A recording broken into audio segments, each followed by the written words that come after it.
الحمد للہ وکفى الصلاة والسلام علی من لا نبی بعد اما بعد فاعوذ باللہ من الشیطان الرجیم بسم اللہ الرحمن الرحیم وتوبوا الی اللہ جميعا ایھا المؤمنون لعلکم تفلحون صدق اللہ مولانا العظیم۔ عزیزان محترم، اللہ سبحانہ و تعالی ارشاد فرماتے ہیں اے ایمان والو سارے مل کر اللہ کے حضور توبہ کرو لعلکم تفلحون تاکہ تم فلاح پاؤ۔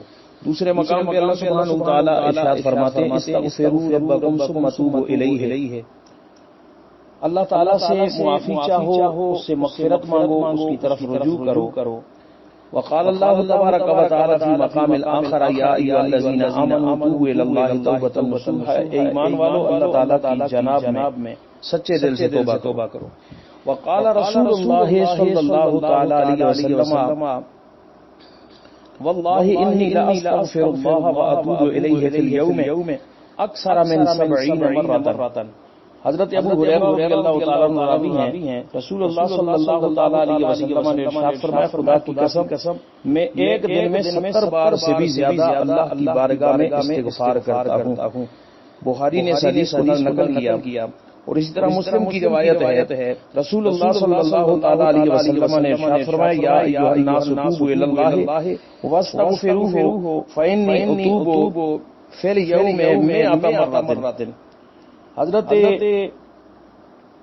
یسار المزنی رضی اللہ تعالی عنہ سے روایت ہے رسول اللہ صلی اللہ تعالی علیہ وسلم نے ارشاد فرمایا اے لوگو اللہ تعالیٰ سے معافی مانگو اور اس کی طرف رجوع یعنی توبہ کرو، بے شک میں ایک دن میں 100 مرتبہ سے بھی زیادہ توبہ کرتا ہوں۔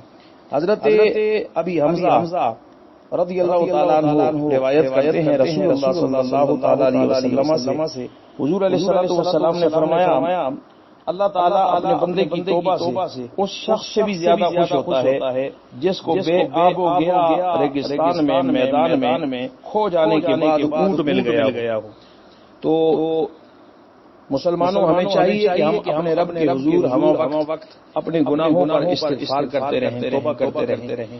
توبہ وہ طریقہ ہے جس سے گناہ مٹ جاتے ہیں اور بندہ گناہوں سے اس طرح پاک ہو جاتا ہے جیسے آج ہی اس ماں نے اسے جنم دیا ہو، دنیا میں وہ آج ہی اپنی ماں کے پیٹ سے پیدا ہوا ہو۔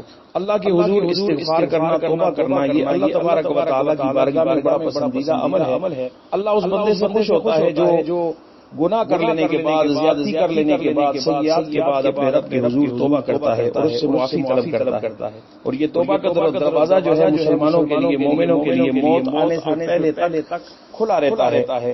موت آنے سے پہلے بھی اگر کوئی شخص توبہ کرے اور اس کے گناہ زمین و آسمان کی خلا کو بھر دینے کے برابر ہوں تو اللہ تبارک و تعالیٰ اس بندے کی توبہ قبول فرماتا ہے اور اس کے گناہوں کو معاف فرما دیتا ہے۔ اللہ رب العزت ہمیں توبہ و استغفار کرنے کی، اپنے گناہوں پر نادم اور شرمندہ ہو کے اپنے رب کے حضور سر نیاز جھکانے کی توفیق عطا فرمائے۔ وآخر دعوانا ان الحمد للہ رب العالمین۔